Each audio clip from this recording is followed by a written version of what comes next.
그래서 오늘 제가 뭐 대단한 거 알려드릴 건 아니고 일단 간단하게 스트리밍으로 수업 어떻게 하는지에 대한 방법을 간단하게 수업 공유해서 보여드릴 예정이고 제가 쓰고 있는 장비, 어떠한 장비들을 이용하고 있는지 그래서 뭐 장비가 대단한 거 필요한 거 아닌가 싶다고 생각이 들 수 있는데 사실 그런 건 아니고요. 선생님들 누구나 다 하실 수 있는 그런 장비들이거든요. 그래서 그 장비들 이용하는 법들 살짝 알려드리고 그리고 먼저 알려드릴 건 사실은 그 유튜브 수업을 저는 지금 이제 이 앞에 웹캠이 있어요. 그래서 잠깐 보여드릴게요. 저기 제가 화면을 하나 더 지금 제가 화면에 지금 두 개를 갖고 있거든요. 하나는 좀 이따 이제 장비를 보여드리려고 하는 이 화면이 하나 있는 거고, 요건 지금 제가 이제 강의용으로 지금 갖고 있는 화면인데, 요게 지금 약간 비디오가 약간 조금 희미하게 나거든요. 그래서 지금 요게 지금 너무 희미하게 나가죠. 이거 왜 희미하게 나가지? 이상 안 되는데. 자, 어쨌든 그래서 그 밑에 장비들이랑 좀 이런 것들이 있어서 그건 잠시 후에 보여드릴 거니까.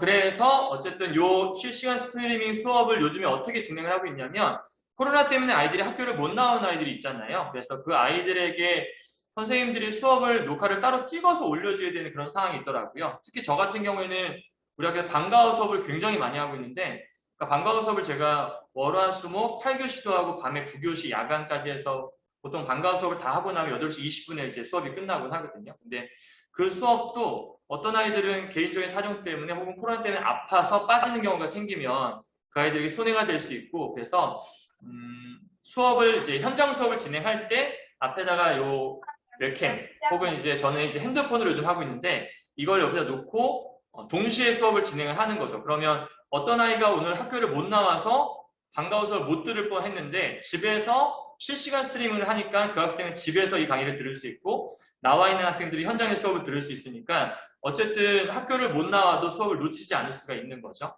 그래서 그렇게 좀 그 수업을 좀 활용을 하고 있습니다. 일단 첫 번째 제가 잠깐 하나 좀 보여드릴 건 화면 공유를 잠깐 하나 할게요. 네, 지금 아마 보이실 것 같은데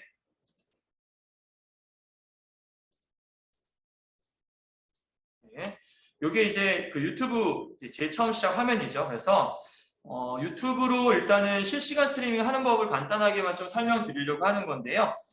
일단 다들 유튜브 그 계정 하나씩은 다들 있으실 것 같거든요. 그러니까 개인 계정도 있으실 수 있고 아니면 그 유튜브 학교에서 그 구글 계정 같은 것들을 하나씩 선생님들이 이제 드린 경우도 있어서 저는 오른쪽 여기 보시면 여기 지금 이렇게 보이시죠? 오른쪽에.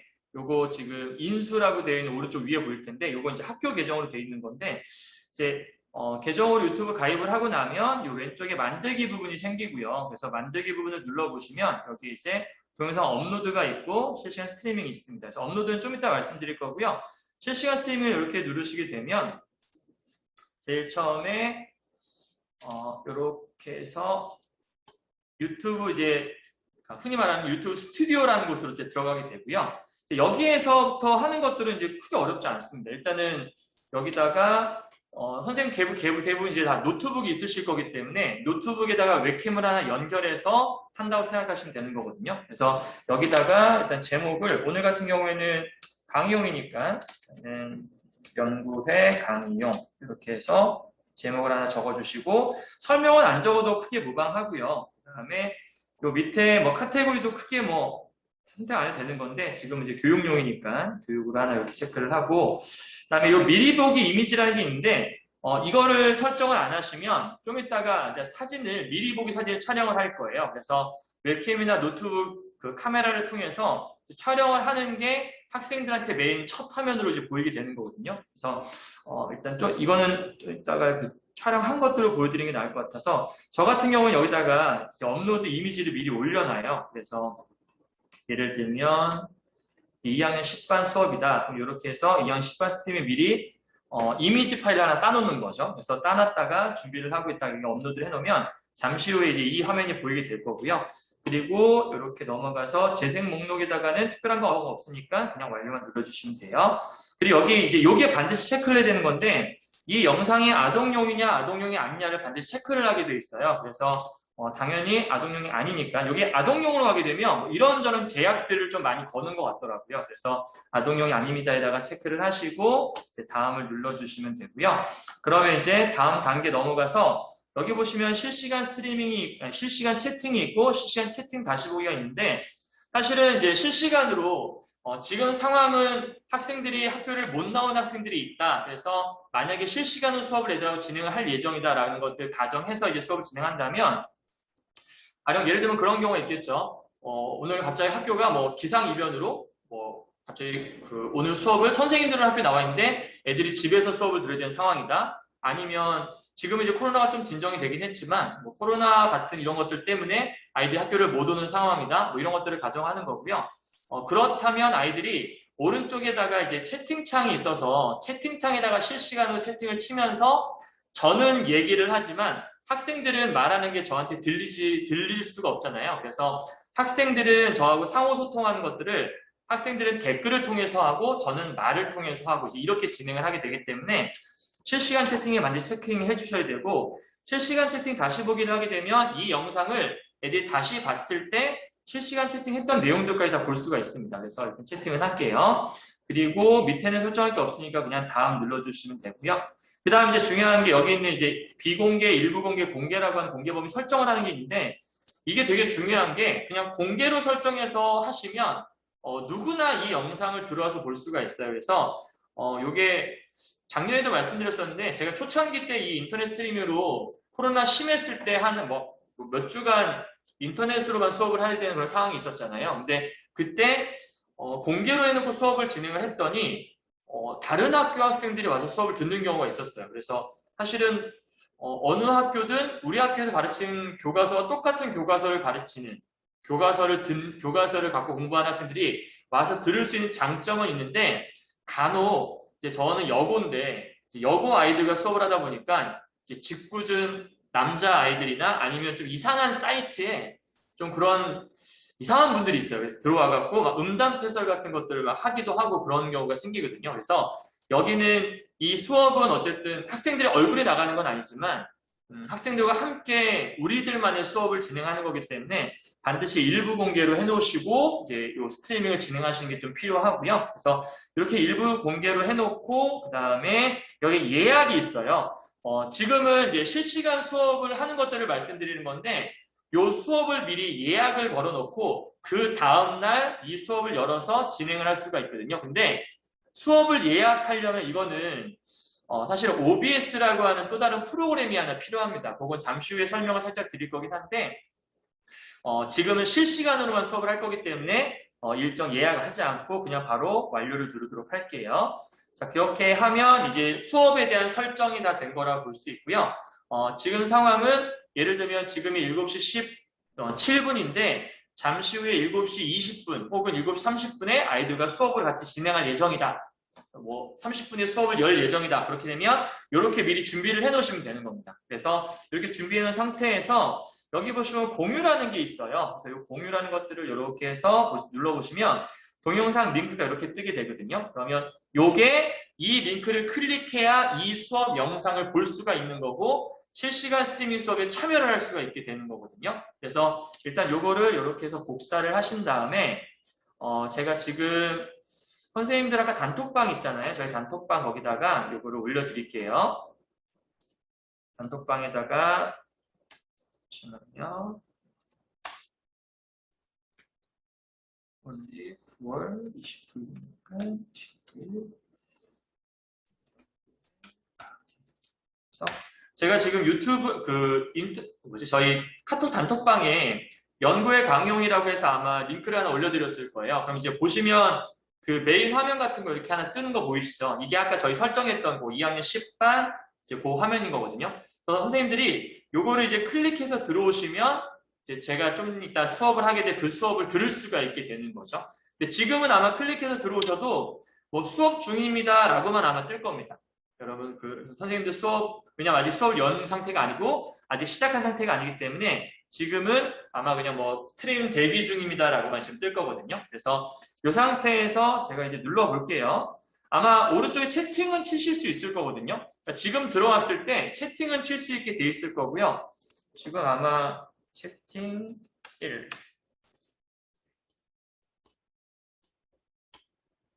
네, 한나쌤이 채팅창에다가 올려주셨네요. 감사합니다. 그래서 오른쪽에 채팅창을 보시면 거기에 제가 채팅 1이라고 친 게 아마 보일 건데 이런 것들이 아마 선생님 지금 유튜브 그 클릭을 해서 들어오셨다면 거기서 보실 수 있을 거예요. 제가 한번 이걸 열어보도록 할게요. 자, 지금 유튜브를 열었거든요. 그럼 이렇게 이제 시작을 눌렀으면 이제 준비 중이라는 화면이 뜨다가 이제 스트리밍이 시작되었습니다 하면 이제 이 화면을 아까 그걸 클릭한 사람들은 전부 다 이제 이 화면을 볼 수가 있게 되는 거죠. 지금 현재 여기 숫자 보이실 텐데 14명이 지금 들어와 있다라고 지금 떠 있는 거고요.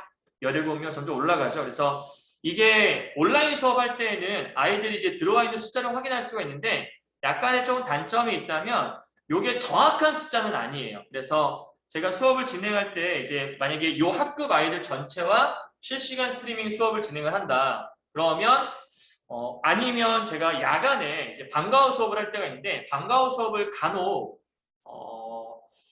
학교 사정상 아이들이 이제 일찍 집에 가야 되는 경우가 있어요. 그런데 집에는 갔는데 수업은 진행을 해야 나중에 실수가 이제 맞을 수밖에 없어서 방과후 수업을 진행해야 될 경우에 대부분 현장 수업 진행하시는 선생님들은 이럴 경우에 그냥 포기를 하실 수밖에 없거든요.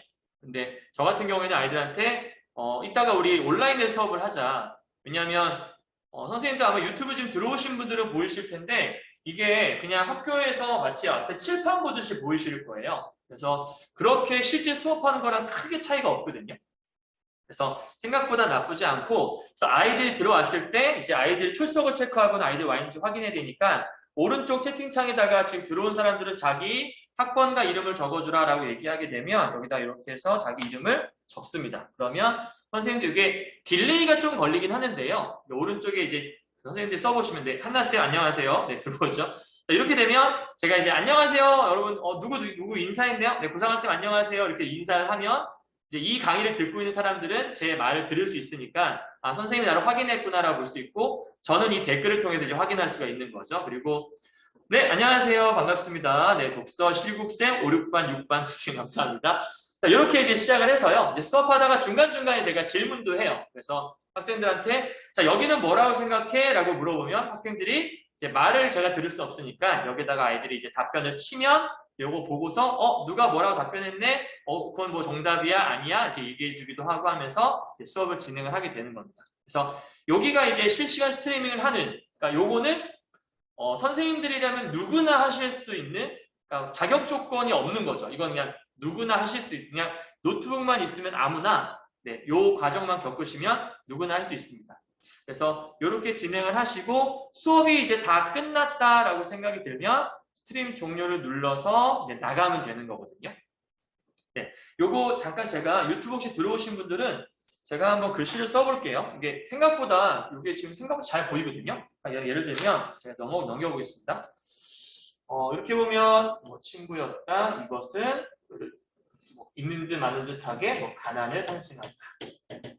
이렇게 상징하죠. 이렇게 쓰면 네, 글씨가 생각보다 뭐 작지 않게 보일 거예요. 그러니까 이거는 핸드폰으로 보더라도 뭐 그렇게 크게 나쁘지 않게 보이거든요. 그래서 뭐 나쁘지 않게 그러니까 국어선생님들 중에서 왜 현대시 같은 거 수업하실 때 띄워놓고 여기다가 써가면서 수업하면 좀 편리한 경우가 많고 특히 소설 같은 경우에는 그냥 읽으면서 수업하면 애들이 자기 교과서만 보니까 좀 집중이 안 될 수도 있는데 화면에 띄워놓고 수업을 하게 되면 아무래도 조금 집중도가 좀 더 좋거든요. 그래서 이런 식으로 수업을 네. 카메라 기기는 네, 그렇게 좋지 않아도 괜찮습니다. 근데 제가 지금 가지고 있는 좀 이따 이제 아마 핸드폰으로 이제 보여드릴 건데 노트북에 있는 웹캠으로도 충분하고요. 네, 잠깐만요. 좌우 반전이요.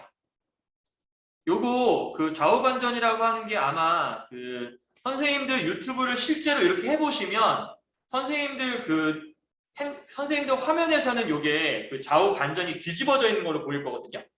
근데 실제로 화면 나갈 때는 제대로 나갑니다. 그러니까 아마 유튜브 제가 아까 링크 보내드린 거 그 링크를 눌러보시면 그 유튜브로 들어온 링크에서는 요게 아마 제대로 돼 있을 거예요. 좌우 반전이 아니라서 좀 전에 그 선생님 한 분이 채팅창에다가 눌러주셔서 네, 그렇게 된다라는 거 확인하시면 될 것 같고요. 그래서 저는 이제 아이들한테 이렇게 수업을 소리를 울리시는 분들은 지금 두 개가 동시에 나가서 그럴 수가 있어요. 그러니까 지금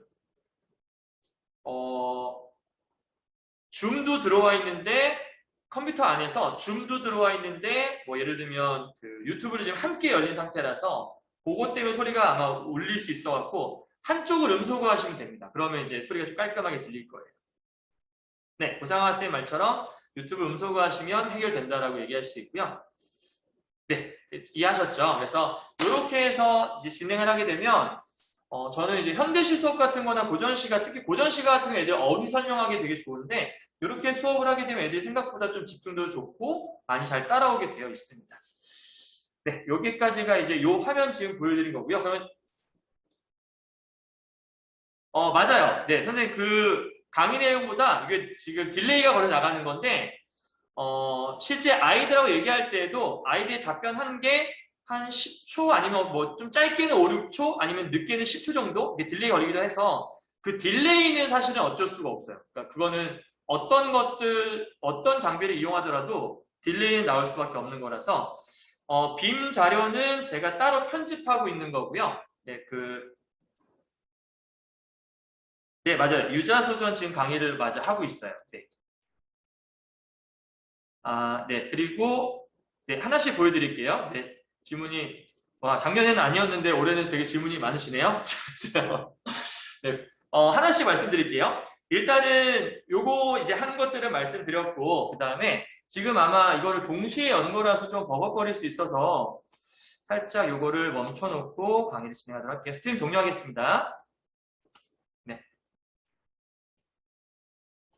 네, 그러면 지금 아마 20분 정도가 지금 들어오셔서 보셨었고 이게 지금 보면 이제 끝난 거거든요. 근데 제가 요거는 이대로 끝나는 게 아니고 이렇게 끝난 다음에 닫기를 누르시면 여기 스튜디오라는 곳을 이제 눌러볼게요. 스튜디오를 이렇게 눌러보시면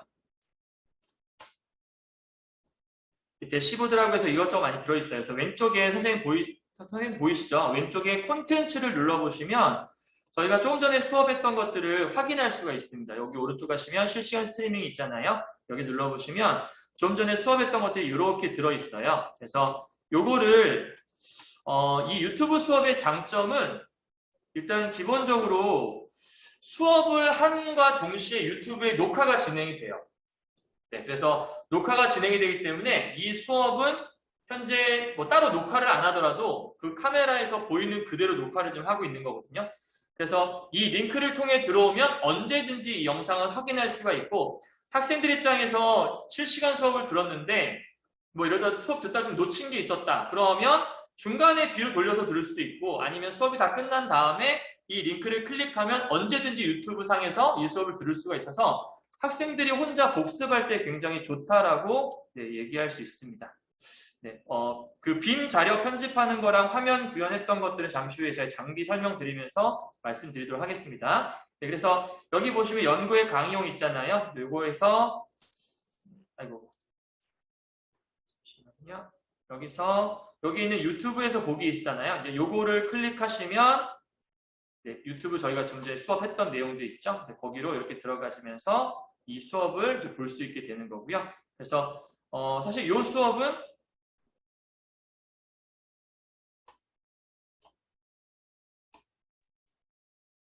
네, 이렇게 네, 소리도 다 볼 수 있고 이렇게 되어 있습니다. 그래서 언제든지 강의를 확인할 수 있다는 거 일단 말씀드렸고요.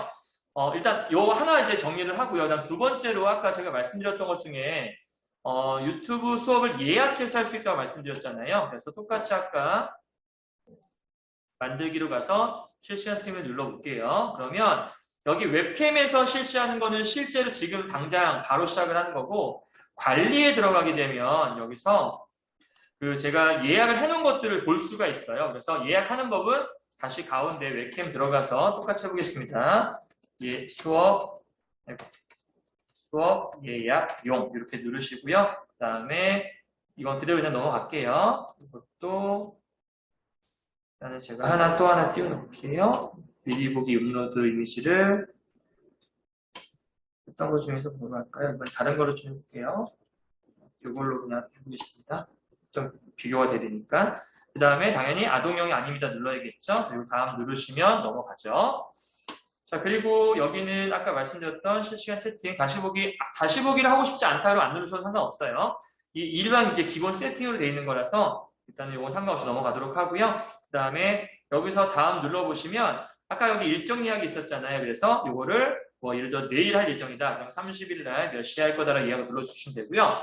실제 방송할 그 시간대보다 좀 더 뒤쪽에 하는 게 좋습니다. 그래서 이렇게 완료를 눌러주시면 지금 아까는 우리가 시작 버튼이 떴잖아요. 근데 지금은 시작 버튼이 안 뜰 거예요. 왜냐하면 지금 당장 하는 게 아니니까. 그래서 이렇게 해서 네, 요 시작 지금 누르시면 지금 바로 시작되는 거예요. 그러니까 지금 누르시면 안 되고 완료를 누르셔야겠죠. 자, 그럼 이렇게 해서 이제 관리창에 들어가서 이렇게 생기게 돼요. 그럼 이제 저희가 아까 얘기했던 게 이 부분이었잖아요. 이제 요거를 나중에 수업할 때 이거를 눌러서 이제 들어오게 되는 거거든요. 그래서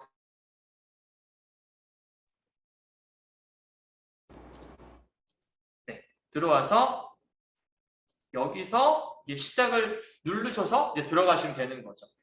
시작은 내가 눌러야만 들어갈 수가 있어요. 그래서 여기서 들어왔을 때 이 시작 버튼 누르시면 아까 했던 거와 동일하게 들어가게 되는 거고, 요거를 이제 아까 말씀드렸듯이 OBS 프로그램을 통해서 할 수도 있는데, OBS 프로그램 통해서 하면 좋은 점 중에 하나는 뭐냐면 수업을 진행하면서 동시에 오른쪽에 뭐 이렇게 작은 다른 화면을 띄우거나 뭐 보조 자료 같은 것들 혹은 뭐 사진 자료 같은 것들도 이렇게 띄워서 또 우리가 설명을 할 수가 있거든요. 그러니까 그런 장점이 있다라는 것들은 있는데 지금 OBS까지 다 설명하기엔 너무 시간이 오래 걸릴 것 같아서 요거 간단하게 이렇게만 좀 설명드리도록 하고요.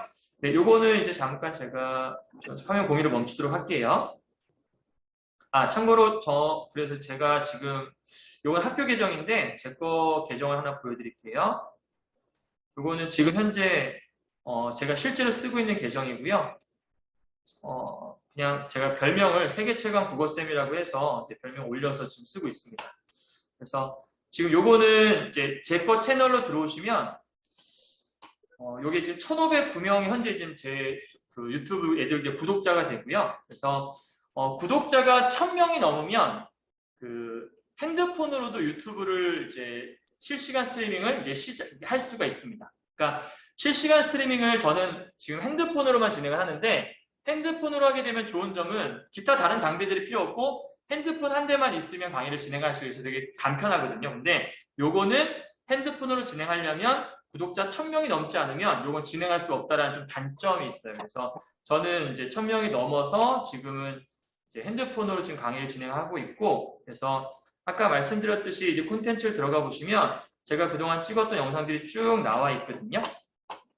네, 이렇게 해서 뭐 영상들이 쭈르륵 해서 요거는 애들이 오늘 이제 제가 현재 맡은 학년은 고2하고 고3, 고2 문학하고 독서를 가르치고 있고 고3은 화법과 작문 해서 이제 수능 강의하고 있는데 고1 아이들은 사실은 방과후 수업만 진행을 하고 있어요. 그런데 고등학교 1학년 학생들이 사실 고등학교 공부 되게 어려워하잖아요. 많이. 특히 고전문학도 많이 어려워하고 그래서 아이들이 선생님 어떤 강의 좀 찍어주시면 안 돼요? 라고 저한테 이제 요청이 들어오면 그 강의를 제가 찍어서 이제 업로드를 이렇게 하고 있고요. 그래서 지금 아마 영상들이 되게 많이 이렇게 쭉 있습니다. 그래서 선생님 나중에 뭐 기회 되시면 영상 찍어서 어떻게 만들었지라고 궁금하시면 나중에 여기를 좀 보시면 알 수 있을 거고 사실은 요거는 제가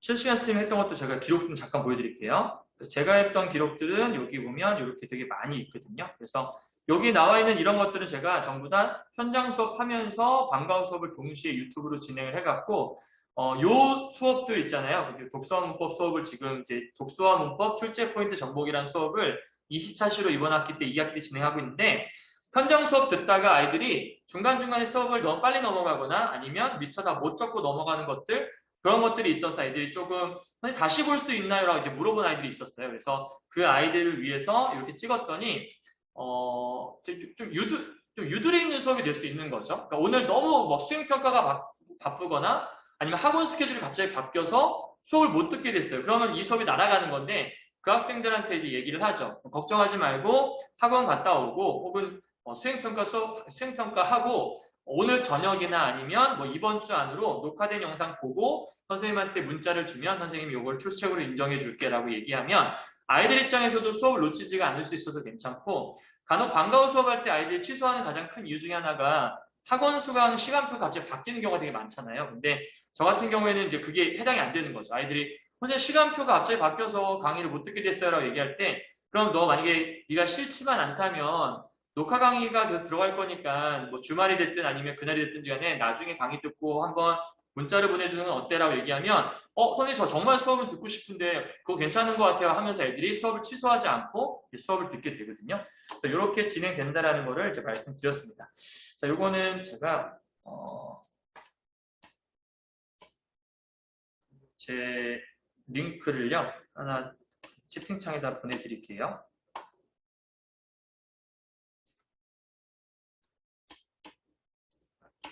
요거는 제가 채팅창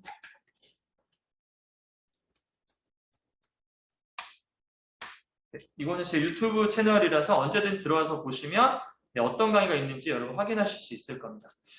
저희 학교는 지금 신사고 1학년은 신사고 국어, 2학년은 신사고 문학과 독서 이제 이렇게 있고 매년 수능 특강이나 이런저런 것들도 많이 찍어서 올리고 있어요. 네, 그다음 이제 요거는 화면을 제가 이제 공유를 중지하겠습니다. 네, 일단 여기까지가 이제 공유한 화면들이었고요. 네, 지금 상하쌤한테 빨리 넘겨야 되기 때문에 지금 저는 또 빨리 진행하겠습니다. 저 잠깐만 요것 좀 제가 풀을게요.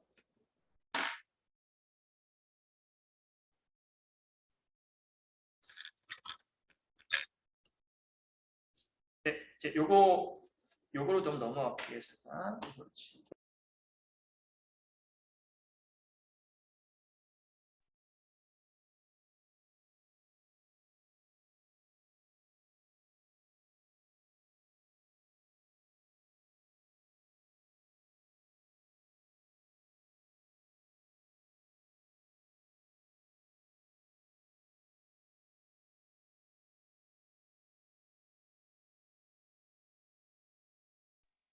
선생님 제 목소리 잘 들리시죠? 네네. 네, 이제 이제 핸드폰으로 이제 보여드릴게요. 장비들을요. 자, 일단은 먼저 지금 여기 보이시는 이게 이제 기본 지금 유튜브를 진행했던 노트북이에요. 그래서 메인 한 대 노트북이 이렇게 있어야 되고요. 그 다음에 이렇게 해서 보이실 텐데 여기 지금 이렇게 보이시죠? 요거가 USB 연결할 수 있는 캠이거든요. 캠을 이렇게 따라가 보시면 이렇게 캠이 하나 나옵니다. 요거는 가격대가 뭐 비싸지 않고요. 요거는 한 5만 원 정도? 네, 그래서 크게 비싸지 않은 정도고 이 정도면 아까 보신 그 정도 화면이 잘 보일 정도.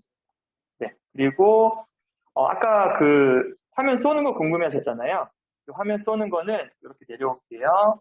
여기 보시면 이렇게 빔 프로젝트가 하나 있죠.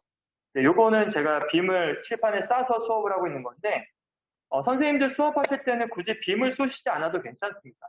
그냥 화면에다가 칠판에다 판사하시면서 수업해도 이제 무방한 건데 저는 이제 이 유튜브 수업을 계획했을 때 화면에 쏘면서 수업하는 걸 원했기 때문에 요거를 이제 제가 개인적으로 구매를 했어요. 학생들한테 좀 좋은 수업을 했으면 좋겠다는 생각이 들어서 요거 제가 구매할 때 가격대가 여기 밑에 있는 삼각대까지 다 해서 대충 한 80만 원 정도였어요. 그래서 이거는 개인 사비로 구입을 했었고요. 그 빔 프로젝트가 좋았던 거는 보통 빔 프로젝트가 멀리서 쏴야지만 크게 보이거든요. 얘는 단초점이라고 해서 단초점 빔 프로젝트는 칠판에서 가까이 있어도 이렇게 크게 확대가 됩니다. 그래서 만약에 혹시라도 개인 돈을 좀 투자하시거나 아니면 학교 예산으로 빔 프로젝트 투자해서 이렇게 수업을 하실 예정이라면 반드시 단초점이라고 써 있는 것들을 사시는 게 좋고 개인적으로 하나 추천드리면 여기 형태가 보이실지 모르겠는데 비비텍이라고 비비텍에서 나온 프로젝터가 단초점으로 또 나쁘지 않고 이 렌즈도 되게 오래가고 나쁘지 않았던 것 같아요. 그리고 이제 아까 궁금해하셨던 또 하나가 화면에 쏘는 거 어떻게 쏘는 거냐. 그래서 연결이 이쪽 올게요. 여기 보면 노트북이 한 대 더 있죠. 요거는 화면 PPT 화면을 쏘기 위한 송출용이라고 볼 수 있고요. 잘 보시면 화면이 까만색 화면에 노란색, 흰색 글씨가 보일 거예요. 이게 왜 그런 거냐면 흑판에다 쏘는 거기 때문에 PPT 자체를 검은 배경에다가 흰 글씨로 해서 만들고 있습니다. 근데 저기 채팅창에 질문인 선생님 단초점 맞습니다. 네. 네, 그거라고 하시면 되고요. 그래서 이렇게 해서 제가 PPT를 매번 만들어서 하는 거고요. 요거는 사실은 요 안에 흡판 모드라고도 있어요. 근데 흡판 모드로 그냥 눌러서 하는 것보다 PPT에서 아예 그냥 까만 화면에 흰 글씨로 써서 제작을 하면 훨씬 더 좀 깔끔하기 때문에 이렇게 제가 지금 이거는 매번 수업할 때마다 따로 좀 만들고 있습니다. EBS에서 강의하는 것들에 좀 초점 맞춰서 만들어 봤던 건데, EBS 정도는 아니더라도 뭐 비슷한 수준의 퀄리티는 나오는 것 같아서 네, 크게 나쁘진 않은 것 같아요. 네, 그래서 선생님들 강의하시려면 만약에 빔 프로젝트를 쓰시지 않을 거라면 아까 말씀드렸던 이 노트북, 선생님들 노트북 한 대만 있어도 되고요. 제가 예전에는 이거를 이제 여기 있는 이 웹캠을 안 쓸 때는 앞에 여기 책상 부분에다가 의자를 올려놨어요. 의자를 올리고 이 노트북을 거기 위에다 올려놓고 이 노트북에 있는 여기 웹캠 요거 있죠. 이 웹캠 하나로만 수업을 했었어요. 근데 그러다 보니까 너무 노트북이 위험해 보이기도 하고 그래서 어떻게 할까 하다가 웹캠을 하나 구입하면 어떨까 싶었는데 웹캠을 이용하니까 이렇게 그냥 삼각대 하나 놓고서 웹캠 딱 놓으니까 나쁘지 않게 수업을 진행할 수 있더라고요. 네, 그래서 이런 장비들을 이용해서 저는 수업을 하고 있는 거고 다시 한번 말씀드리지만 여기 있는 이 보조 노트북 혹은 여기 있는 빔 프로젝트 이거는 칠판에 싸서 수업하실 게 아니라면 굳이 스트리밍 수업이 필요는 없다라고 네, 다시 한번 말씀드리겠습니다. 네, 그래서 이렇게 좀 진행을 하고 있고 다시 오고 있을게요. 그래서 그 유튜브 스트리밍 수업 어떻게 하는지 간단하게 좀 말씀드렸고요. 그리고 아까 그 OBS 프로그램 하고 있는데 그건 제가 나중에 사실 OBS로 수업을 녹화도 할 수 있거든요. 선생님들이 보시고 있는 컴퓨터 화면 자체를 녹화할 수도 있고 그다음에 컴퓨터 화면에서 OBS 이용해서 다양한 수업을 할 수 있는데 그거는 지금 다 말씀드리려면 또 1시간 이상 걸리기 때문에 그거는 이제 좀 제외하고 간단하게 30분 내에 할 수 있는 간단한 유튜브 스트리밍 수업 그리고 이 수업에 대해서 꼭 말씀드리고 싶었던 건 뭐 수시나 이런 것들에서 생기부도 채우고 학생들 즐거운 수업하는 것들 다 좋았는데 학생들 입장에서 혼자 공부하는 것들 되게 버거워해서 막 맨날 와갖고 뭐 이해를 못하겠다 이런 아이들이 많이 있어갖고 사실은 이제 무료 수업 차원에서 고전 문학 같은 거 간단하게 강의해서 아이들한테 유튜브 수업 녹화해갖고 유튜브 이렇게 올려주고 했더니 학생들이 그저 강의 열심히 듣고 있다. 그리고 일부 선생님들이 얘기하시는 게 얘는 공부할 애가 아닌데 수업 시간에 선생님 영상 보면서 수업하려고 하더라. 이런 얘기를 들으니까 그래도 영상 찍어서 올린 게 전체는 모르겠지만 몇몇 아이들한테는 그래도 도움이 되지 않나 싶어서 네, 지금 그 아이들을 위해서 계속 찍어 올리고 있고 사실 좀 이제 이거 되게 번거롭거든요. 영상 찍어서 편집까지 다 해야 돼서 네. 사실 저는 이제 동영상 편집까지 제가 지금 하고 있는 상황이라 아마 영상을 보시면 아 이렇게 편집해서 애들한테 보여주고 있구나 아실 수 있을 거고요. 노트북 자체에 있는 PPT를 활용한 수업을 할 수 없는지 웹캠을 이용해서 칠판을 활용해도 되는지 물어보셨는데 네. 그러니까 이 노트북은 지금 웹캠 이용해서 나가는 건데 웹캠은 그냥 카메라만 밖으로 뺀 거기 때문에 그 카메라가 나가는 화면 하나 외에 여기는 PPT를 여기다 쏠 수는 없습니다. 그러니까 어쨌든 PPT를 쏘기 위해서는 뭔가 하나 다른 것들이 뭐 예를 들면 아까 제가 소개는 안 드렸는데 저희 학교 영어 선생님 중에서도 이렇게 수업을 하시는 분이 계신데 한 분은 여기 빔 프로젝트에 USB-C로 꽂을 수 있는 스틱형 PC가 있어요. 스틱형 PC가 있는데 그거는 작업을 해서 노트북 스틱형 PC에다가 PPT 같은 거나 아니면 엑셀이나 다 넣어서 한글 파일 넣어서 할 수가 있거든요. 그 가격은 제가 알아봤었는데 그때 대충 한 10만 원 후반대 그 정도로 알고 있어요. 그래서 그렇게 할 수도 있고 제가 또 다른 방법으로 태블릿도 연결해 보려고 했었는데 태블릿은 또 이게 호환이 잘 안 되더라고요. 그래서 그건 좀 더 연구를 해봐야 알 수 있을 것 같아요. 가장 간단한 건 노트북 2개. 근데 제가 아까 보여드린 보조 노트북 있잖아요. 이거는 제가 이 강의용으로만 산 거기 때문에 요거 10만 원 중반대 가격이거든요. 약간 넷북처럼 된 거라서. 그래서 이거 뭐 PPT나 아니면 이런 거 쏠 때 영상 보존할 때 크게 문제 없는. 그래서 너무 비싸지 않은 가격 두고도 강의를 진행할 수 있다는 거 말씀드리겠습니다.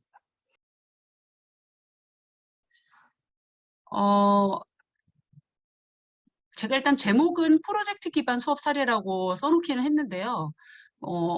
어떤 걸 강조를 해야 될지를 좀 많이 고민을 하게 되더라고요. 제가 이번에 지금 대학원 수업을 듣고 있는데 융합교육에 좀 관심이 많이 생겨서 어떤 융합 수업을 해보고 싶다는 생각도 이제 이 수업에 반영을 했었고, 또 과정 중심 평가라는 걸 시도해보고 싶다는 생각도 했고, 그래서 여러 가지 좀 복합적으로 좀 들어있는 거여서 그 중에 어떤 걸 초점을 잡을까 하다가 프로젝트라고 하자. 근데 사실 이렇게 말하기도 좀 부끄러운 것이 제가 프로젝트 기반에 대해서 이렇게 아는 게 많진 않아요. 다만 제가 생각할 때는 어떤 하나의 결과물을 만들 때까지의 과정을 계속 짚어나가면서 장기간 함께 해나가는 그런 개념인 것 같아서 제 수업 이 사례를 프로젝트 기반이라고 한번 생각해 봤습니다. 아마 학술적인 용어로는 잘못된 것일 수도 있습니다. 이 현대문학 감상이라는 일단 오늘 제가 그 수업 사례 나눔하는 이런 순서고요. 이 수업이 선택 과목이기 때문에 어떤 수강생들이 있는지, 그리고 이 교과의 특징이 어떤 건지, 그리고 성취 기준 분석하고 또 재구성한 결과 이렇게 프로젝트를 설정했다. 라는 것, 그리고 이제 4가지 프로젝트가 이렇게 나와 있거든요. 거의 이제 지필평가 전까지의 프로젝트들이라고 보시면 돼요. 총 4개의 프로젝트를 진행을 하는데, 사실 전 이 수업을 올해 처음 해봅니다. 그래서 이 중에서 세 번째 프로젝트까지는 끝났고요. 이제 4번째 프로젝트는 1차 지필 끝나고 나서 진행을 하려고 합니다. 마지막으로 이제 마무리하는 그런 순서로 말씀드리겠습니다. 먼저 수강생에 대해서 말씀을 드리면, 일단 이 수업은 제가 있는 학교가 과학 중점고등학교예요. 그래서 애초에 저희 학교를 지원했을 때는, 나는 과학 중점반에 들어가서, 물화생지 2까지 다 이수를 하겠다 하는 그런 마음으로 저희 학교 온 애들이 많습니다. 근데 그럼에도 불구하고 그 중에 일부 학생들은, 난 도저히 수학과학이 아니야 해서 인문계열로 빠지는 경우가 있어요. 그런데 그 친구들이 그렇게 많지가 않거든요. 한 학년에 13개 학급이 있으면 그 중에 2~3개 학급밖에 안 됩니다. 그래서 이 친구들이 약간 소외되어 있는 그런 경향이 있고요. 제가 여기 화면에도 써놨지만 이 친구들이 이런 문제를 가지고 있어요. 이런 그 패배감. 나는 수학을 못해서 인문계열이 됐어. 이런 생각을 좀 가지고 있고, 쟤네들은 학교에서 이렇게 많은 프로그램을 하는데 우리는 인문계열이라서 챙겨주지 않아. 뭐 이런 생각을 좀 가지고 있어요. 게다가 이 선택 과목이 심화 수학 또는 현대문학 감상 둘 중에 하나를 선택하는 상황이었거든요. 그래서 문학이 좋아서 온 애들도 있겠지만 수학이 너무 싫어서 온 애들도 상당히 있는 것이죠. 그런 상황을 좀 고려를 해야 했고, 특히 예술체육계열 학생들이 굉장히 많다는 점을 고려해서 프로젝트를 세웠습니다. 그리고 이 수업이 고등학교 3학년이기 때문에 사실 프로젝트가 가능할까라는 그런 생각을 좀 했었어요. 1학기 때는 제가 기대한 것보단 잘 됐고요. 2학기 때는 기대한 것보다 안 되고 있습니다. 그래서 지금 이 프로젝트들이 만약에 2학년을 위한 내용들이었다면 좀 더 알차게 잘 되지 않았을까라는 생각을 지금 하고 있고요. 문학 작품은 당연히 수능 연기 교재를 활용할 수밖에 없습니다. 그래서 사전에 심화국어나 뭐 언어와 매체, 그리고 그 화법과 작문 가르치는 선생님들과 함께 작품을 어떤 걸 할지를 조율을 해서 주로 현대문학, 특히 극작품 이런 것들은 제가 가져가겠다라고 하고요. 또 학생들이 실제로 프로젝트 활동을 할 때에는 다른 수업에서 들은 작품을 활용해도 된다라고 이야기를 해주었습니다. 그리고 이 친구들이 지금 입학할 때 코로나 상황으로 입학 자체를 6월에 한 학생들이에요. 그래서 모든 활동을 해본 기회 자체가 없었다고 이야기를 하더라고요. 이 친구들이 모든 활동을 해보는 것도 좋겠다. 대학 가면 다 조모임을 많이 하니까요. 그래서 그런 의도를 가지고 프로젝트를 계획하게 되었습니다. 그리고 이제 교과가 원래 예술계열 전문 교과를 이제 일반계에서 도입을 하면 절대평가 과목으로, 그리고 진로선택 과목으로 이렇게 운영을 할 수가 있죠. 그래서 이제 예술계열 전문 교과의 특징을 좀 살리고 싶었고요. 4개 학급밖에 안 되고 일주일에 3시간짜리라서 저 혼자 수업을 합니다. 그래서 제가 중간중간 돌발 상황 생겼을 때 유연하게 대처가 가능한 상황이라는 점도 염두에 뒀고, 또 성취 기준이 생각보다 굉장히 적더라고요. 그래서 제가 이 현대문학을 통해서 학생들이 꼭 알았으면 좋겠다 생각했던 것들을 좀 더 많이 반영할 수 있었습니다. 어, 그래서 일단 성취 기준 분석을 해봤고요. 뭐 이 내용은 선생님들께서 국가교육과정정보센터인가요? 예, 그 사이트 들어가시면 이 이제 예술 전문 교과로 이제 들어가 보시면 이 과목의 목표, 뭐 개념을 안다, 범위를 안다, 감상하고 수용한다 이런 이야기들 나와 있고, 또 이렇게 이 정도밖에 없어요. 성취 기준이. 이런 걸 보면서 아 그래도 이 현대문학 감상이라는 과목이 중요하게 여기는 게 문학이 뭔지 정확하게 아는 것, 그리고 약간 문학사를 좀 이해하는 것, 그리고 학생들이 직접 뭔가 자신의 눈으로 감상하고 비판적으로 수용하는 것, 뭔가 갈래에 대한 탐구도 좀 잘 해줘야겠다는 생각도 들고, 그런 생각이 들어서 이렇게 4가지 프로젝트를 선정을 하고 그 기간을 정했습니다. 3, 4월에는 현대문학 갈래 탐구를 중심으로 했고요. 5, 6월에는 현대문학과 나의 삶, 그리고 8, 9월에는 현대문학과 사회, 약간 문학사를 다뤄주고 싶었어요. 특히 수능 전에 문학사를 좀 한번 정리를 해두면 학생들이 어떤 작품이 나와도 아 이거 대략 어느 시기에 쓰였겠다, 어떤 주제겠다는 걸 좀 정리하기가 좋겠다는 생각이 들어서 이 프로젝트를 8, 9월로 잡았고 이제 마지막으로 이제 창작하기 이렇게 계획을 해보았습니다. 프로젝트를 설정하고 나서 이렇게 평가 계획을 작성을 했고요. 평가 계획은 일단 배점이 큰 걸 왼쪽에 넣으라는 저희 학교 지침에 따라서 이렇게 정리를 한 거고, 실제로는 여기 위에 있는 숫자 써 있는 것처럼 갈래 탐구를 제일 먼저, 그리고 이 2가지는 사실 하나의 프로젝트인데 좀 나눴어요. 워낙 중요한 프로젝트라고 생각을 했기 때문에 25점짜리, 15점짜리 이렇게 나누어서 진행을 했고요. 수행평가를 60%로 설정을 했습니다. 어차피 ABC 성적만 나가는데 굳이 2번 시험을 볼 필요는 없겠다는 생각이 들어서 이렇게 진행을 했습니다. 그리고 2학기 평가 계획입니다. 3번째 프로젝트인 문학사에 대한 내용이 25점, 15점 이렇게 들어가 있고요. 그리고 시창작하기가 2점 이렇게 배치를 해보았습니다. 각 프로젝트를 진행하기에 앞서서 저는 일단 문학은 혼자 읽는 것보다 여러 사람이 읽는 게 훨씬 더 효과적이라는 생각을 가지고 있거든요. 이제 워낙 아이들이 바라보는 관점 하나하나가 대체로 크게 잘못되지 않았고 또 새로운 시각을 제공을 할 수가 있기 때문에 좀 다양한 어떤 함께 배움의 공동체를 경험해 보는 게 좋겠다는 생각이 들어서요.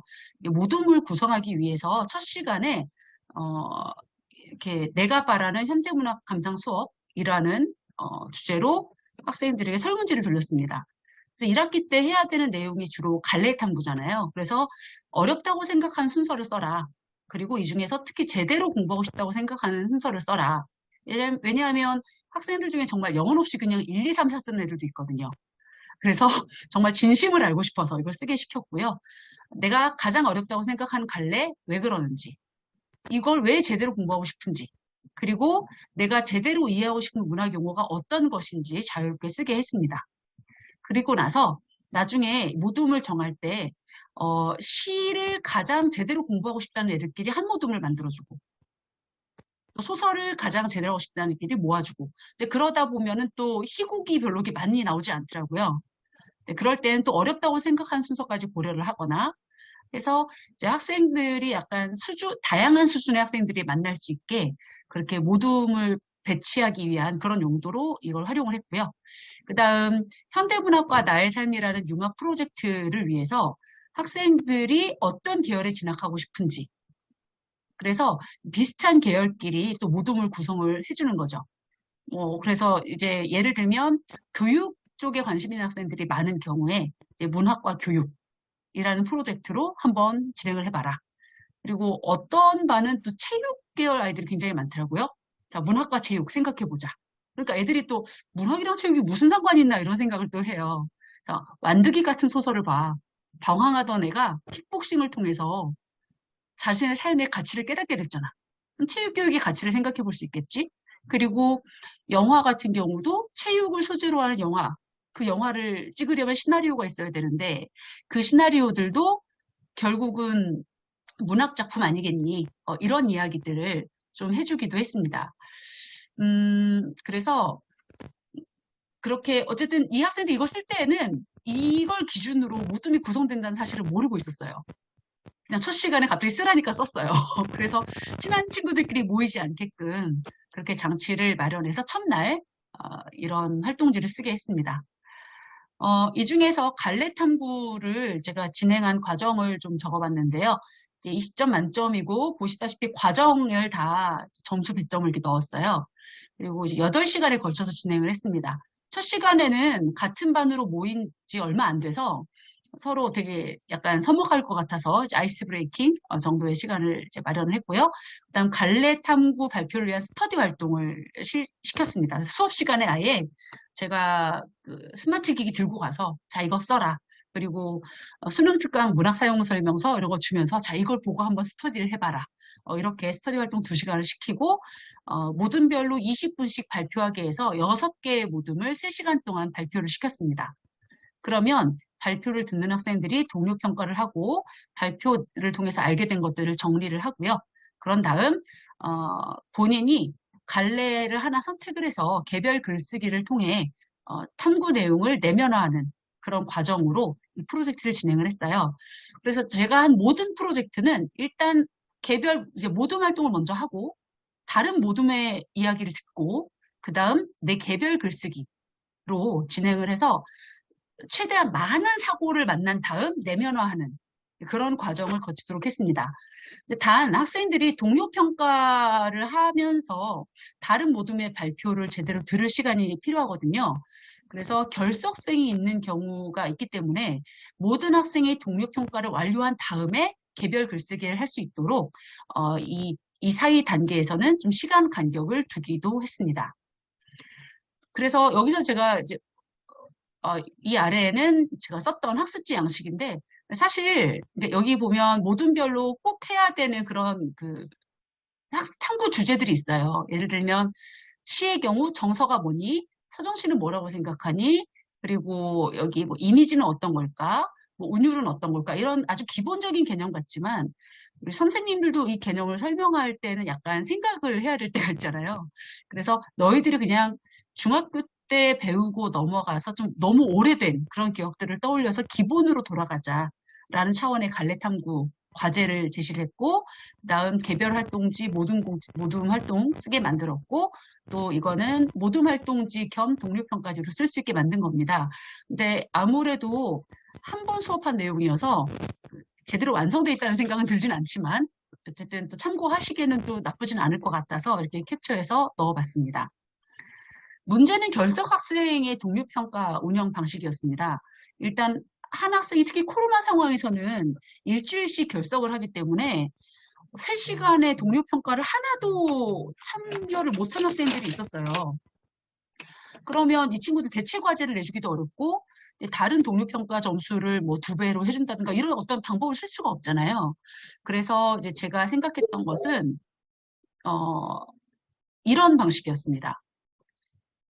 먼저 이제 학생들이 발표할 때 얘들아 결석생이 있으면 이 발표를 녹화할 거야. 그리고 이 녹화한 걸 아이들이 볼 수 있게 해야 되니까 너희들 그 초상권은 그 정도는 이해를 해다오. 대신 이 수행평가가 끝나면 이 영상을 폐기하겠다. 라고 학생들에게 그 안내를 했고요. 이렇게 녹화한 것을 구글 드라이브에 업로드를 하고 이땐 학급별로 폴더 생성 그리고 파일명을 날짜로 해서 결석한 학생들에게 너 몇 월 며칠 빠졌다. 이 영상을 선택해서 봐라. 라고 빨리빨리 찾아볼 수 있게 이렇게 준비를 했습니다. 그래서 이 영상을 공유 처리를 했고요. 결석 학생들에게는 이 링크를 문자로 전송을 해줬어요.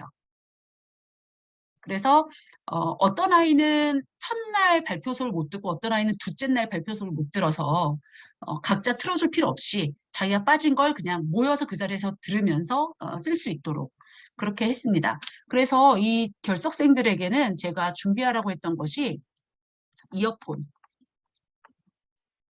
그리고 스마트 기기 이제 없으면 또 학교 걸 빌려줄 수도 있다. 그런 이야기도 해줬고요. 그리고 우리 교재, 수능 특강에 있는 작품을 학생들이 많이 예시로 활용을 했기 때문에 그리고 필기 도구를 가지고 와라. 그러면 학생들이 이제 급하잖아요. 그럼 영상을 막 2배속으로 돌려가면서 막 써서 가기도 하고. 그래서 어떻게든 모든 결석생을 다 만나서 이 동료 평가를 했습니다. 그래서 뭐 여러 학급 지금 그 발표한 모둠 수만 해도 23개 모둠이었거든요. 네, 그랬지만 그렇게 많은 시간을 투자하지 않고도 이제 결석 학생들의 동료 평가를 이끌어낼 수가 있었습니다. 다 하는데 한 일주일 정도 걸렸던 것 같습니다. 학생들의 일정이 잘 맞지가 않고 저의 이제 공강이나 뭐 자습 시간이나 이런 게 맞지 않아서 그 정도 시간이 걸렸습니다. 그래서 이 방법은 아까 그 조인수 선생님께서 말씀하신 유튜브를 활용하는 그런 어떤 결석생을 위한 방법을 또 대신할 수 있는 또 하나의 방법이 될 수 있지 않을까라는 생각도 해보았습니다. 그리고 이제 갈래 탐구를 다 끝내고 나면 이제 강의를 제가 또 이렇게 진행을 했어요. 근데 보시면 다 수능 특강 교재인 거 아시겠죠? 수능 특강 교재 앞부분에 학생들이 잘 안 읽어서 그러는데 거기 교과서 개념 정리하는 게 잘 돼 있거든요. 이제 이걸 활용해서 자, 너희들 수업 시간에 이런 얘기 했었지 라고 하면서 발표 내용을 좀 반영을 해서 주요 특징을 정리를 해주면 이제 학생들이 두 번 반복해서 복습하는 그런 효과도 있었던 것 같고요. 전 필기 내용을 네이버 밴드에 다 탑재를 해줬습니다. 너희들이 이게 상대평가면 내가 이걸 올리기가 약간 좀 부담스러울 텐데 절대평가니까 원하는 애들은 언제든지 밴드에 들어와서 필기 내용 보고 공부해라. 니들이 노력하면 누구나 A를 받을 수 있다. 라고 이야기를 해서요. 이 내용은 지금 다 탑재가 되어 있는 상태입니다. 그러니까 제가 지금 활용하고 있는 그런 그 온라인 수업 툴이 네이버 밴드 그리고 이제 구글 공유 기능 이 정도라고 보시면 될 것 같습니다.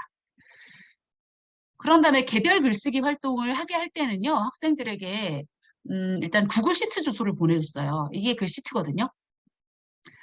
여기에 이제 학생들에게 갈래 탐구 글쓰기를 할 때 작품 하나를 예시로 쓰라고 했습니다. 그 작품을 외우는 건 너무 어려운 일이니까 너희들이 어떤 작품을 갈래 탐구 글쓰기에 활용하면 좋을지 한번 정해라. 시간 1시간을 줬어요. 그러면 교재를 여기저기 뒤적거리면서 이렇게 작품을 정합니다. 그래서 수능 특강 안에서 골라라. 그래서 이렇게 인쇄 요청 페이지를 적게 했고요. 그러면 저는 학생들이 인쇄 요청한 거를 쫙 인쇄를 해서 그 위에 학생 이름을 써서 글쓰기 하는 날 인쇄물을 하나씩 줬습니다. 그래서 그걸 보면서 너희들이 갈래 탐구한 내용을 한번 작성해 봐라. 라고 약간 오픈북 형식이긴 한데 자기 교재는 보지 않게. 그렇게 하지 않으면 또 다른 데서 개요를 써올 수도 있을 것 같아서 이렇게 글쓰기 활동을 진행했습니다. 그리고 이제 두 번째 프로젝트, 이제 현대문학과 나의 삶이라는 프로젝트는요, 이제 총 여기 이 단계까지가 15점. 여기까지가 15점이고요. 그리고, 개별 글쓰기 15점, 25점, 15점이네요. 네, 이렇게 진행을 했고요. 이때는 도서관 활용을 좀 많이 했습니다. 학생들이 원하는 책, 자기 관심 분야에 대한 책 마음껏 찾아볼 수 있게 해야 된다는 생각을 했었고요. 이때도 마찬가지로 모둠별로 탐구 활동에서 발표를 통해 다른 모둠의 이야기 듣고 내면화하는 그 과정은 똑같이 거쳤습니다. 그리고 이 수업에서도 모든 학생이 동료 평가를 완료한 다음에 개별 글쓰기로 넘어갔습니다. 수행평가는 이렇게 학생들에게 안내를 해줬어요. 언제 도서관을 알아? 언제 강의를 하겠다? 언제 발표 및 동료 평가가 있다? 이렇게 점수 기준 이렇게 제시를 해줬고요. 그런 다음에 동료 평가지를 미리 나눠줬어요. 너희들 발표할 때 이런 점을 조심하렴. 근데 이번에 저희 지금은 떠나셨지만 이때 계셨던 교장 선생님께서 연구부장의 공개 수업이 궁금하다 하셔서 들고 내려간 적이 있었거든요. 근데 그때 말씀해 주셨던 것이 여기서 말하는 적절한 게 뭐냐. 이 적절하다는 것이 연관성이라는 이 말이 학생들이 좀 다 다르게 해석을 할 수 있는 여지가 있으니 좀 더 자세하게 설명해 주면 좋겠다라고 이야기를 하셔서 그 밑에 이렇게 좀 더 세부적으로 넣어줬습니다. 그리고 친구들이 이런 기준으로 너희들의 발표를 평가할 거야. 그러니까 너희들도 이 기준 잘 생각하면서 발표를 준비해라 라고 이야기를 해주었습니다. 그런데 이제 문학과 나의 삶이라고 했을 때는 약간 개인적인 경험을 연결은 많이 하지만 자신의 진로와 문학을 연결은 좀 학생들이 잘 못하는 경향이 있어요. 그래서 이렇게 예시를 좀 줬습니다. 제가 아주 자랑스러운 예시가 이겁니다. 문학과 사회. 운수 좋은 날 속 김첨지에게 안내해 줄 수 있는 우리나라의 복지 정책을 찾아라. 그러면 이제 김첨지의 상황이 어떤지를 작품 안에서 찾고 그 상황에 맞는 복지 정책을 또 이제 복지 정책을 안내준 사이트에서 찾아서 이 두 가지를 연결해 보라는 것이었고요. 이게 제가 생각했던 어떤 융합 교육이었습니다. 요즘 융합의 정의가 워낙 여러 가지가 있어서 그 중에 이것도 융합이 될 수 있다고 생각을 했고요. 특히 예체능계의 아이들이 좀 학교에서 많이 소외되는 경향이 있어서 이 친구들을 위한 예시도 줬거든요. 들판 해설을 상연한다면 어떻게 구체적으로 해야 될지, 어떤 색깔을 쓸 건지, 배우에게 어떤 옷을 입힐 건지, 또는 들판 해설을 영화로 만든다면 어떻게 할 건지 이런 것들을 하게 했고요. 또 과학과 관련된 거, 그리고 외국 문학과 이제 연결을 짓는 건 예를 들면 외국어 계열에 혹시 관심 있는 학생이 있을까 봐 이런 탐구 주제에 예시를 주고 자, 너희들의 탐구 주제 역시 작품 이름이 포함되어야 한다. 그리고 관심 분야에 대한 내용이 포함되어야 한다. 이렇게 해도 학생들이 또 놓치는 경우가 있기 때문에 주제를 정하고 나면 반드시 선생님에게 확인을 받아라. 라고 해서 탐구 주제의 설정을 많이 도와주는 방향으로 진행을 했습니다. 이 모든 게 가능했던 건 사실 절대평가에서 가능했던 것 같아요. 이게 만약에 상대평가였다면 제가 이렇게까지 많이 지원을 해줄 수 있을 거라는 생각을 못했을 것 같습니다. 네, 그렇게 해서 학생들이 만들어낸 학생 주제입니다. 뭐 드라마도 제가 괜찮다고 했거든요. 드라마도 시나리오로 만드는 거야. 라고 이야기를 해서 이제 괜찮다고 해야 또 학생들이 좀 더 쉽게 다가갈 수 있을 것 같았고요. 원래는 이게 한국 현대문학만 중심으로 하겠다라고 얘기를 했지만, SF 소설의 경우는 한국 문학이 아주 많지는 않더라고요. 그래서 좀 더 선택의 폭을 넓히기 위해서 그런 경우에는 외국 문학도 허용하겠다라고 이야기를 해주었습니다. 학생들의 주제는 제가 보내드린 자료 참고해서 보시면 될 것 같고요. 모둠 활동지 양식도 이렇게 만들어서 이제 총 4시간의 모둠 활동을 하게 했고 각 시간에 맞춰야 되는 걸 한 페이지 분량으로 이렇게 만들어서 제공을 했습니다. 그래서 그 시간 끝나면 걷어가고 그리고 다음 시간에 다시 돌려주면서 또 마저 또 다음 페이지로 넘어갈 수 있게 계속 걷고 나눠주고 걷고 나눠주고 이렇게 반복을 했었습니다. 네, 그 다음 이제 동료평가는 아까와 동일하게 그 구글 그 공유 기능을 이용해서 동영상 아이들 각자 시청하면서 쓰게 했었고요. 그 다음 개별 글쓰기 활동을 하게 했어요.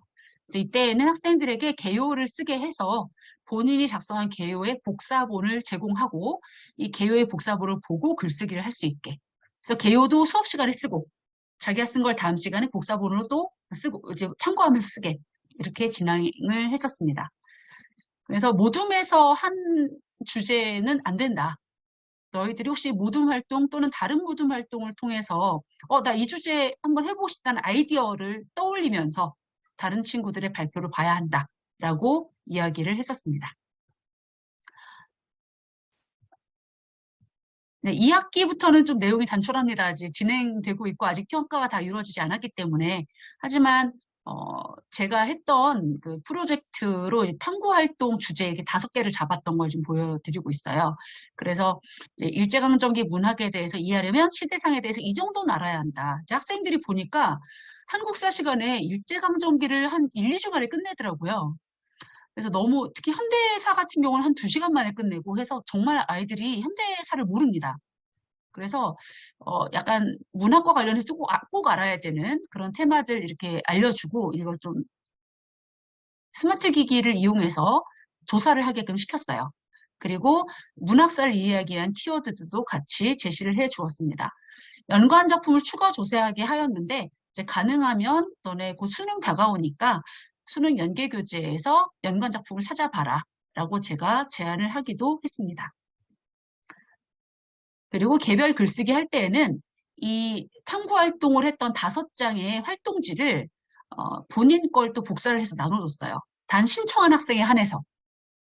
정말 백지는 애들을 나눠주기에는 지구에게 정말 미안하더라고요. 그래서 원하는 아이는 복사해주겠다. 그래서 그 친구들은 자기가 한 활동을 보고 글로 정리하도록 이렇게 해서 1시간에 걸쳐서 쫙 정리할 수 있는 시간을 또 마련을 해주기도 했습니다. 아마 1학기 때와 동일하게 도 할 수 있었을 것 같은데요. 수능이 껴있다 보니까 이때는 모든 활동까지는 진행하지 못했습니다. 그리고 1차 집필이 끝나고 나면 내가 창작하는 현대문학이라는 주제로 시를 쓰게 하려고 합니다. 그래서 이제 가급적 수능 연계 교재에서 너희들의 마음을 울렸던 작품을 하나 선택해라. 이때는 고전도 상관없다. 그래서 이렇게 계획서를 먼저 쓰게 할 거예요. 기존의 작품이나 사회적 사건으로부터 정서를 수출하여 주제를 선정하고, 그 다음에 화자와 어떤 시공간, 사회적 배경을 적절하게 설정을 해야 된다. 화자를 남학생이 여학생으로 설정할 수도 있잖아요. 그런 게 좀 적절해야 하고, 이미지 비유법 사용 계획이 구체적이어야 한다. 이렇게 이제 제시를 해줄 거고요. 실제로 시를 창작했을 때에는 어떤 창의성을 기준으로 점수를 주면 객관적인 점수를 주기가 어렵기 때문에 운율감이 드러나는지, 주제가 잘 드러나는지, 시창작에 대한 점수, 그리고 창작 의도를 논술하게 하려고 합니다. 본인의 작품과 창작한 작품, 기존의 작품이 나의 창작 작품과 어떤 연관성이 있는지 잘 설명해라. 시창작에 사용된 이미지를 설명해라. 비유법, 표현법 설명해라. 그리고 표현법은 최소한 2가지를 써야 해서 8번, 9번과 같이 이렇게 똑같은 내용을 2번 작성을 했습니다. 그래서 총 20점짜리인데 고3이라서 시창작으로 한 거고요. 만약에 2학년이라면 1차 집필 끝나고 시간이 충분하잖아요. 그래서 단편 소설을 창작해보게 하는 것도 재밌겠다는 생각을 했어요. 그러면 이 인물, 사건, 배경 요소가 주제 구현에 적절한가? 갈등이 주제와 관련이 깊으냐? 그리고 서술자의 시점, 1인칭, 3인칭 이런 걸 되게 효과적으로 잘 선택했느냐? 이런 것들을 기준으로 해서 계획도 짜게 하고 소설도 완성하게 하면 되게 의미 있는 활동이 될 거라고 생각을 했습니다. 사실 사리라고 하기는 반쪽짜리 사리이긴 합니다. 그래도 또 혹시 여러 학교에서 점점 현대문학 감상을 도입하는 그런 분위기가 있어서 조금이라도 또 이런 아이디어가 도움이 될 수 있지 않을까 생각해서 한번 이렇게 정리를 해보았습니다. 보완할 점은 당연히 활동지 좀 더 섬세하게 해야 되는 거, 그리고 이 3월에 냈던 관심 분야가 3, 4월 모의고사를 거치면서 갑자기 학생들의 눈높이가 바뀌고 그래서 관심 분야가 달라지는 경우가 생기더라고요. 그래서 특히 2번째 프로젝트 문학과 나의 삶 활동을 하기 전에 혹시 관심 분야가 바뀌진 않았는지 확인을 한 번 더 해야 되겠다는 생각을 했어요. 그리고 개별 점수의 비중을 좀 더 확대를 해서 무임승차하는 학생들을 더 줄여야 하고 결석생으로 인해 모든 활동이 어려울 수 있는 상황을 최소화할 수 있도록 내년에는 좀 올해보다 나아질 것 같긴 한데 여러 시간에 걸쳐 모든 활동을 수업 시간에 하게 한다는 것이 좀 이런 부담은 있더라고요. 네, 의의는 뭐 그냥 이 중에서 저는 사실 2번째, 3번째가 제일 좋았습니다. 그전까지는 고3 수업하면서 학생들에게 활동을 시킬 게 별로 없다 보니까 별로 세특을 써줄 말이 없었어요. 그래서 항상 애들한테 너희들이 각자 관심 있는 주제 탐구해서 보고서 제출해. 뭐 이런 식으로만 진행을 했었는데 이번엔 학생들이 한 게 워낙에 많기 때문에 쓸 말이 정말 많더라고요. 그런 게 정말 좋아서 이것이 교수평기 일체화인가. 네, 그런 생각도 좀 해봤고요. 또 절대평가라 마음껏 지원을 해도 된다는 점이 전 너무 행복했습니다. 상대평가할 땐 100점 맞는 학생들 나오면 무섭잖아요. 1등급 안 나올까 봐. 네, 이 수업은 그러지 않아도 돼서 정말 이게 정말 교사의 하는 즐거움이구나 라는 그런 생각을 해보았습니다.